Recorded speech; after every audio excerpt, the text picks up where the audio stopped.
Enemy number one is the rich white man. That's been the case for centuries, and it's still the case today. But enemy number two is the rich white man's enablers. And that's something that has changed over the years. The best example is, of course, the house slave. They were still slaves, but used by the rich white man to control the other slaves. Today, it's not that simple. Enemy number two is constantly evolving.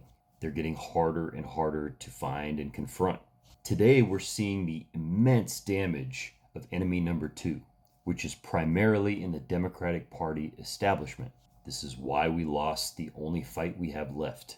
In this group, there's two kinds. The first are fake white male tough guys. People like John Fetterman and Gavin Newsom, two sides of the same coin. These are men that wish that the rich white man was still as dominant for their own selfish ambition.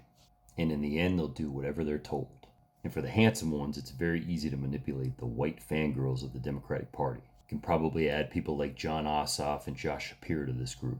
The second part of this, however, might be more dangerous. These are privileged elitists that pretend to be victims. Ivy League grads, millionaires, and billionaires. And maybe they did overcome some odds, but that's a thing of the long gone past. These are people that do the bidding of corporate America and hide behind their particular marginalized group. These are people that will look at a white man like me that's struggled his whole life and tell me that I'm privileged. Now, of course, I do fall under the umbrella of white supremacy. I can't run from that. But this is far outweighed by economic privilege, especially in certain parts of the country. These are, of course, on the Republican side too, but they're blatant about it and it's easy to spot. Clarence Thomas is probably the best example. In the Democratic Party, they can be harder to find, but they're everywhere. People like Nancy Pelosi, Chuck Schumer, Alyssa Slotkin, Cory Booker, Alex Padilla, and Jasmine Crockett. I know that last one will get even many of you, but she is a corporate sellout.